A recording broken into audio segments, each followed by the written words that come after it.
चित्रित न करते तो हो सकता है कि वो बहुत अच्छी और अन्य उपन्यास लिख सकते।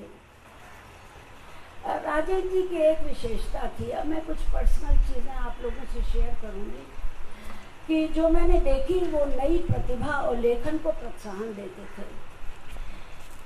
एक समय था जब मैं छात्रा थी और सरिता में केवल उषा नाम से कहानियाँ लिखती थी, जो कि स्त्रियों में बहुत पॉपुलर थी। मेरा जीवन अनुभव बहुत कम था।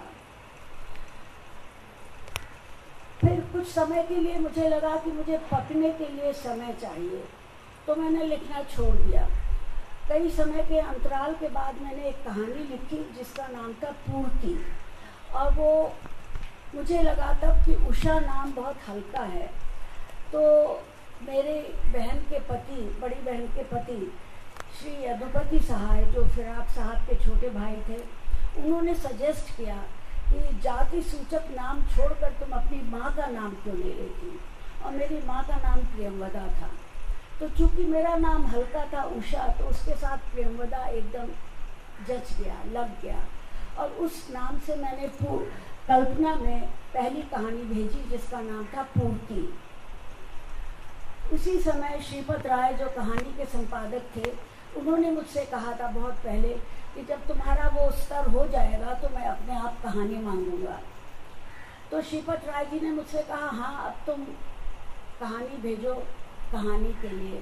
तो मैंने उषा प्रियंवदा के नाम से वो कहानी भेजी। वो दोनों कहानियाँ करीब करीब साथ ही मिली। और जब मुझे याद है कि 2 कहानियाँ छपी थी, तो मैं इलाहाबाद में मुझे एक पोस्ट कार्ड मिला जिसमें कहानियों की प्रशंसा की गई थी और राजेंद्र जी ने नीचे लिखा था राजेंद्र यादव।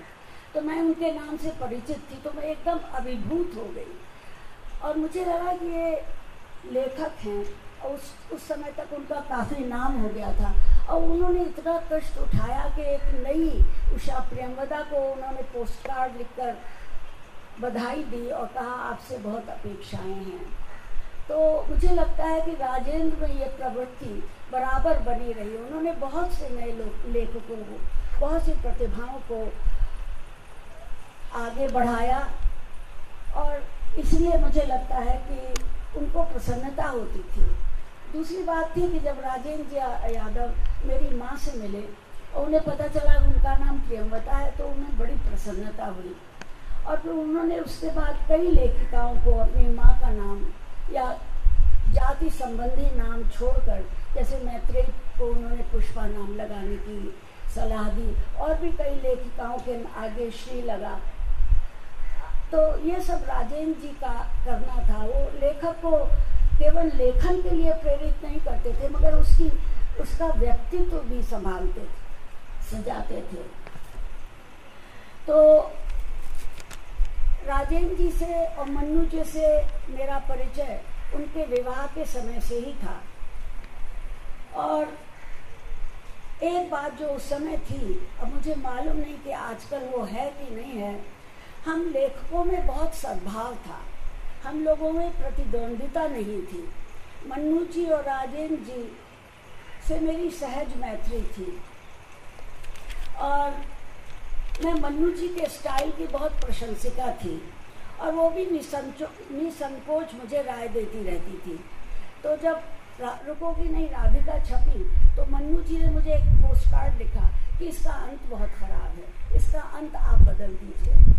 तो मैंने उनसे कहा क्योंकि वो धर्मयुग में छपी है, और उसका कलेवर, उसका जो विस्तार है वो सीमित था, इसलिए मुझे सीमित समय में उसका अंत करना पड़ा। फिर बाद में जब अक्षर प्रकाशन से वो प्रकाशित हुई, तो मैंने राजेंद्र जी से कहा कि मन्नू जी का कहना है कि मैं इसका अंत बदल दूँ। तो उन्होंने कहा नहीं, जैसा है वैसा ही रहने दीजिए। तो इस प्रकार दोनों ही निसंकोच मुझे राय देते थे। कभी मैं मानती थी, कभी मैं नहीं मानती थी। इसलिए मैं जब भारत आती थी तो अवश्य राजेंद्र जी से मिलती थी और राजेंद्र जी से और अन्य लेखकों से मिलने के जो सेतु थी वो मेरी प्रिय मित्र निर्मला जैन थी, जो कुछ कारणों शायद आज यहाँ नहीं आ सकती हैं। मैं अधिक तो नहीं मगर कुछ शब्द आधुनिक साहित्य के बदलाव के बारे में कहूँगी। मुझे वहाँ बहुत कम हिंदी की पुस्तकें पढ़ने को मिलती हैं। जो मिलती हैं यहाँ आकर जल्दी जल्दी मैं पढ़ती हूँ, या वहाँ जो मिलती हैं उसकी बेसिस पे मैं ये कह सकती हूँ कि आज की जो लेखिका है वो हमारे समय की लेखिका की तरह संकुचित, दबी ढकी, परिवार की परंपरा भी पालन करनी है और उसे तोड़ना भी है। उन्हें इस बात का कोई संकोच नहीं है। वो स्वयं शिक्षित हैं और बहुत सी स्वयं समर्थ हैं, और वो जो लिखना चाहती हैं वही लिखती हैं। उन्हें उनकी नायिकाएं जो हैं वो सुषमा की तरह परंपरा में नहीं बंधी हुई हैं। वो जो उनका मन होता है वो करती हैं, संबंध बनाती हैं।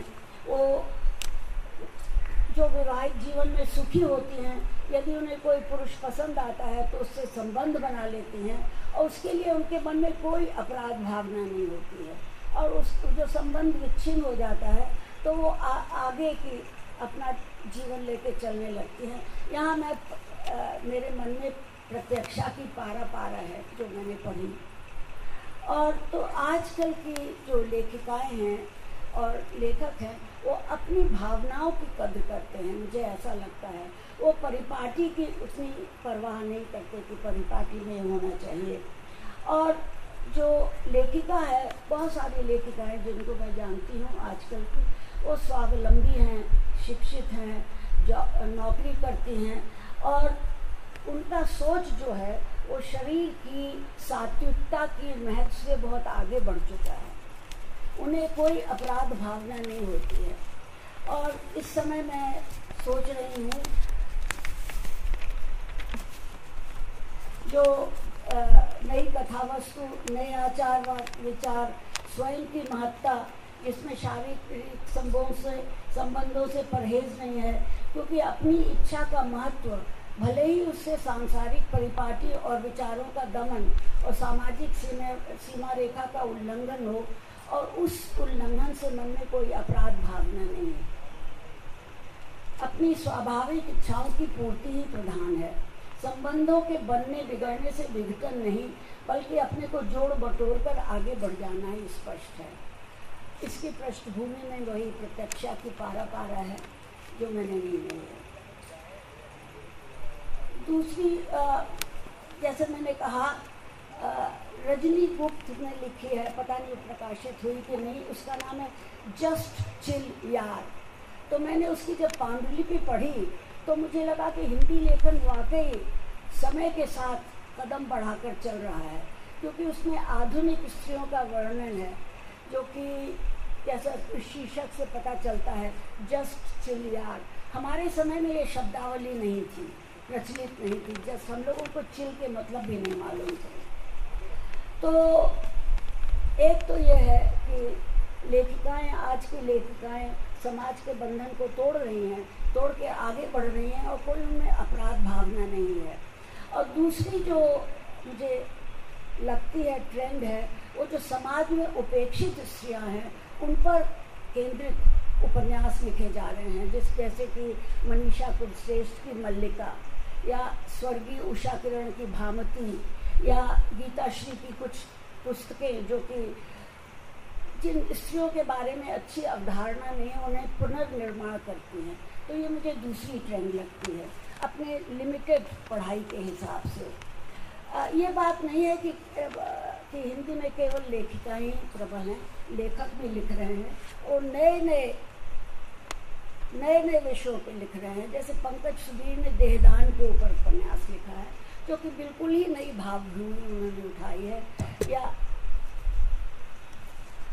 या अपने जीवन का पुनर्निरीक्षण किया है आज की परिस्थितियों के परिप्रेक्ष्य में। इसमें मैं यतीश कुमार की बोरसी भर आँच के बारे में सोच रही हूँ, जिन्होंने अपना बचपन दोबारा जिया है, जिसमें उनकी माँ और बहन का बहुत महत्वपूर्ण रोल रहा है।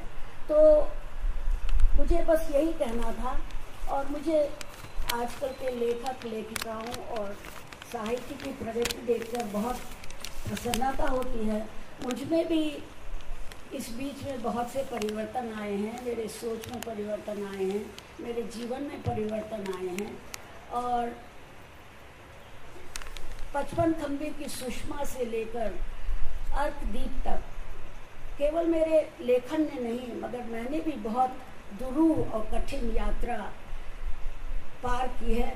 अमेरिका में किसी भारतीय स्त्री का अकेले रहना संभव नहीं है, मगर मुझे गर्व है कि मैंने ये किया और सर उठाकर किया, और मैं झुकी नहीं, और मैंने किसी के सामने जी हुजूरी या माई बाप कह के उनका फेवर नहीं लिया।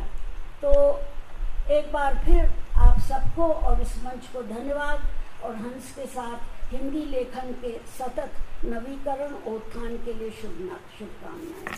नमस्कार।